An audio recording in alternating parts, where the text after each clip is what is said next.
आपका हमारे YouTube channel पर हार्दिक स्वागत है। आज हम आपके लिए करंट अफेयर्स लेके आए हैं और एक उत्तर प्रदेश की महत्वपूर्ण भर्ती चल रही है यूपी पुलिस कांस्टेबल की।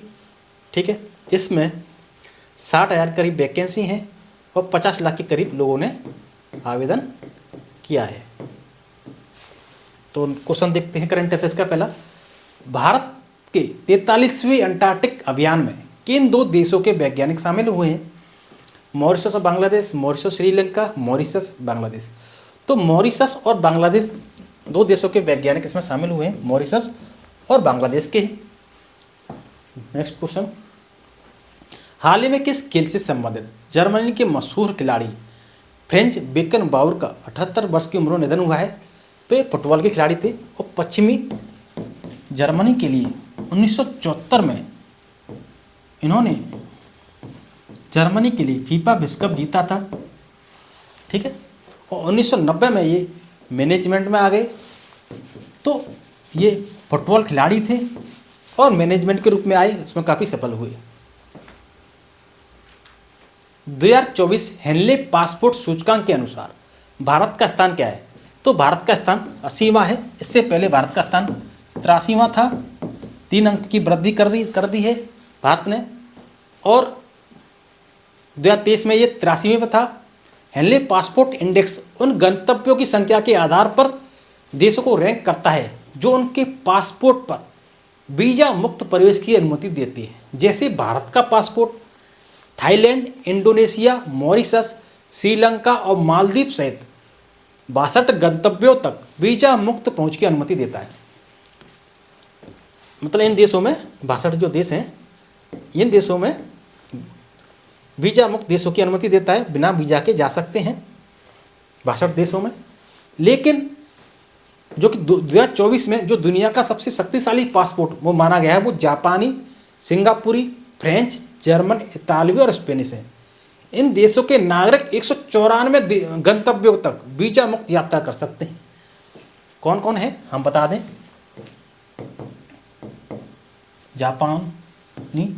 जापान है, सिंगापुर है,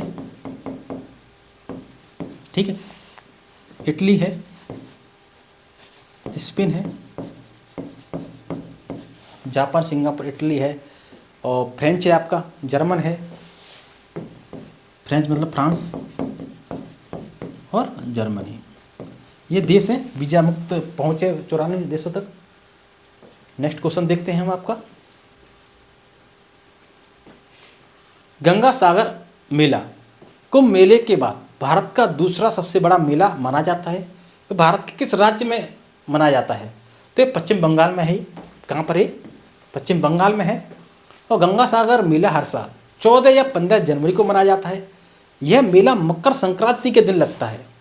हाल ही में साल 2023 में इस मेले में करीब 51 लाख श्रद्धालु शामिल हुए। 2024 में यह मेला पश्चिम बंगाल के दक्षिणी परगना जिले में लगता है। यह मेला बंगाल तट से कुछ दूरी पर स्थित सागर द्वीप में मनाया जाता है। सागर द्वीप वे स्थान है जहाँ गंगा नदी बंगाल की खाड़ी से मिलती है। गंगा सागर मेले में गंगा के तट पर नदी में डुबकी लगाई जाती है। गंगा में डुबकी लगाई जाती है, इसलिए इसका नाम गंगा सागर है। फिर कपिल मुनि के मंदिर में प्रार्थना की जाती है। गंगा सागर मेला कुंभ मेले के बाद दूसरा सबसे बड़ा हिंदू मेला है। हाल ही में समाचारों में देखी गई पुंगनूर गाय भारत के किस राज्य की मूल निवासी है? तो वह आंध्र प्रदेश की मूल निवासी है। कहाँ की? आंध्र प्रदेश की। ये खबरों में क्यों आई? क्योंकि प्रधानमंत्री मोदी जी ने हाल ही में अपने नई दिल्ली स्थित आवास पर पुंगनूर गाय को व्यक्तिगत रूप से खाना खिलाया। वो आंध्र प्रदेश के पुंगनूर गांव की मूल निवासी है।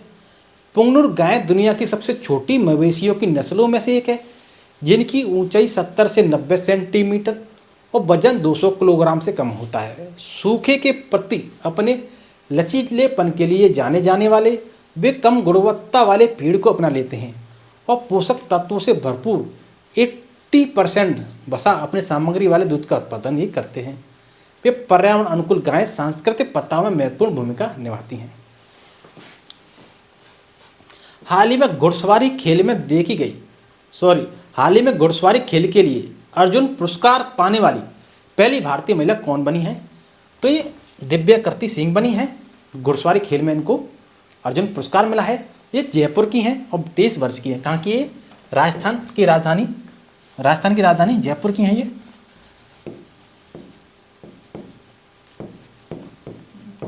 तेईस वर्ष की हैं ये।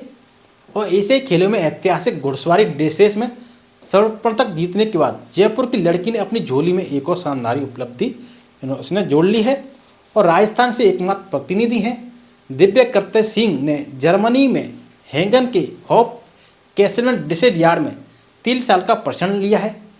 इन्होंने रियाद सऊदी अरब में अंतर्राष्ट्रीय डिसेस प्रतियोगिता में व्यक्ति रूप से रजत और 2 कांस्य पदक भी उन्होंने हासिल किए हैं। हाल ही में अंतर्राष्ट्रीय ऊंट महोत्सव भारत के किस शहर में शुरू किया गया है? देखो, राज्य होना चाहिए था, शहर बोल दिया तो राजस्थान में शहर है तो इसका नाम बीकानेर है। ये बीकानेर में हुआ है, राजस्थान के बीकानेर जिले में हुआ है ऊंट महोत्सव। और ये रामपुरिया हवेली से एक जीवंत हेरिटेज वॉक के साथ हुआ है, जिसमें सजे हुए ऊंट, पारंपरिक वेशभूषा और स्थानीय लोक कलाकार इसमें दिखाई देते हैं। पर्यटकों और स्थानीय लोगों ने लोक गीतों, रस्मों की धुनों और नृत्यों का आनंद इसमें लिया जाता है, जिससे सिटी पार्क में उत्सव का माहौल बन जाता है। इस कार्यक्रम में निवासियों द्वारा फूलों और रंगोली सजावट के साथ गर्मजोशी से इसमें स्वागत किया जाता है। इसके अतिरिक्त पर्यटन विभाग ने बीकाजी की टेकरी पर रंगोली, मेहंदी और ड्राइंग प्रतियोगिता भी आयोजन किया जाता है। भारत के सबसे बड़े नागरिक उड्डयन कार्यक्रम विंग्स इंडिया 2024 के आयोजन स्थल कौन सा हवाई अड्डा है? तो ये बेगमपेट हवाई अड्डा हैदराबाद है, जो कि तेलंगाना की राजधानी है। और ये 18 से 21 जनवरी 2024 तक हैदराबाद के बेगमपेट हवाई अड्डे पर इसका आयोजन होगा। द्विवार्षिक कार्यक्रम नागरिक उड्डयन मंत्रालय और federation of Indian chambers of commerce and industry FICCI द्वारा ये आयोजित किया जाता है। इस आयोजन में नई पीढ़ी के विमान प्रदर्शन, संबद्ध विमानन सेवाएं, सहायक इकाई उद्योग और पर्यटन क्षेत्र की प्रगति शामिल होती है। ये नवाचार, साझेदारी और उड़ान की भविष्य पर भी इसमें ध्यान केंद्रित होता है। हाल ही में रेलवे बोर्ड के सचिव के रूप में किसे नियुक्त किया गया है? तो अरुणा नायर को नियुक्त किया है। प्रतिवर्ष दुनिया भर में विश्व हिंदी दिवस किस तारीख को मनाया जाता है? तो 10 जनवरी को मनाया जाता है विश्व हिंदी दिवस प्रतिवर्ष दुनिया भर में। और ये सबसे पहले 2006 में मनाया गया था विश्व हिंदी दिवस, और भारत के पूर्व प्रधानमंत्री माननीय मनमोहन सिंह जी द्वारा ये घोषित किया गया था। और इसकी थीम है इस वर्ष Hindi breeding technology, knowledge and artificial intelligence. जो हो गया उसे सोचा नहीं करते, जब मिल गया उसे खोया नहीं करते, हासिल होने होती है सफलता, जो वक्त और हालात पर रोया नहीं करते। प्रतिवर्ष किस महापुरुष के जन्मदिन पर पूरे भारत में 12 जनवरी को राष्ट्रीय युवा दिवस मनाया जाता है? तो स्वामी विवेकानंद के जन्मदिन पर मनाया जाता है। और सबसे पहले ये 12 जनवरी 1984 को भारत सरकार द्वारा राष्ट्रीय युवा दिवस मनाने की घोषणा की गई थी। अब है 2024, इसका मतलब 40वां राष्ट्रीय युवा दिवस ये मनाया गया है। नेक्स्ट क्वेश्चन है हमारा, कौन व्यक्ति हाल ही में भारतीय नौसेना संचालन के नए महानिदेशक बने हैं? तो AN प्रमोद बने हैं। गोल्डन ग्लोब्स अवार्ड 2024 में किसे बेस्ट मोशन फिल्म का पुरस्कार मिला है? तो ओपनहाइमर को मिला है। ओपनहाइमर और बारहवीं का इसमें दबदबा रहा, इनको दोनों को सबसे ज़्यादा नॉमिनेशन मिले। और ये गोल्डन अवार्ड का 81वां संस्करण है। हाल ही में 34 वर्षीय गैब्रियल अटल किस यूरोपीय देश के नए प्रधानमंत्री बने हैं? तो फ्रांस के बने हैं। इमैनुअल मैक्रोन यहाँ के फ्रांस के राष्ट्रपति हैं। इनके मंत्रिमंडल में ये पहले शिक्षा मंत्री थे। शिक्षा मंत्री के रूप में ये काफ़ी एक्टिव थे और इन्होंने फ्रांसीसी स्कूलों में इस्लामिक हेड ड्रेस पर प्रतिबंध लगाने की भी घोषणा की थी। इससे पहले एलिजाबेथ बॉर्न फ्रांस की प्रधानमंत्री थी। उनके इस्तीफे के बाद गैब्रियल अटल प्रधानमंत्री बने हैं। प्रतिवर्ष किस तारीख को पूरे भारत में प्रवासी भारतीय दिवस मनाया जाता है? तो 9 जनवरी को प्रवासी भारतीय दिवस मनाया जाता है।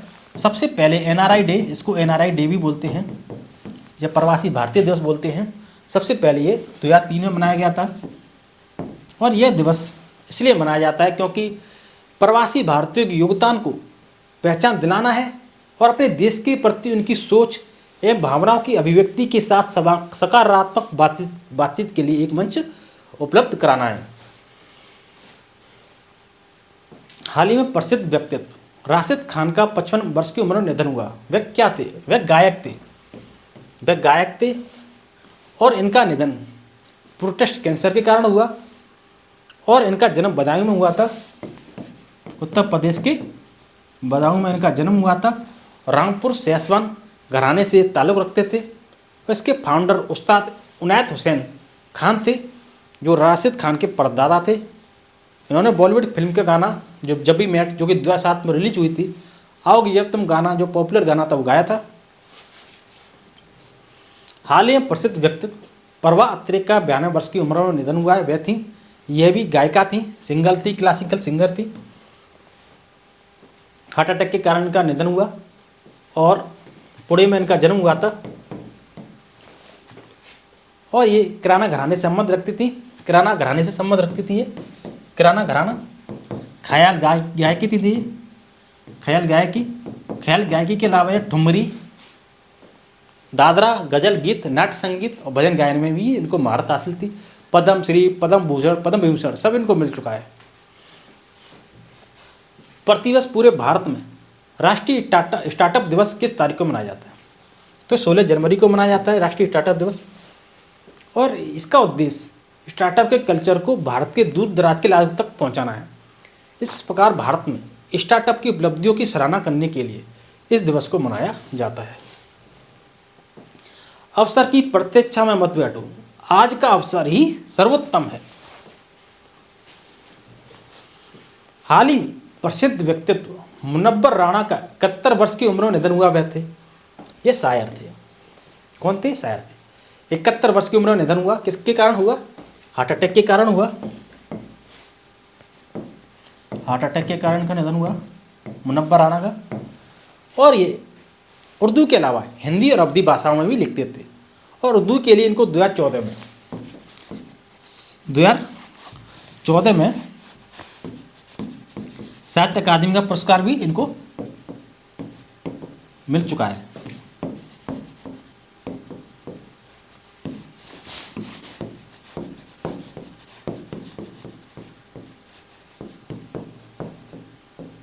उर्दू, हिंदी और अवधी में ये लिखते थे। रतन माटी पुरस्कार भी इनको मिल चुका है। प्रतिवर्ष देश भर में भारतीय सेना दिवस किस तारीख को मनाया जाता है? तो भारतीय सेना दिवस 15 जनवरी को मनाया जाता है। इसी दिन इंडियन आर्मी की कमांड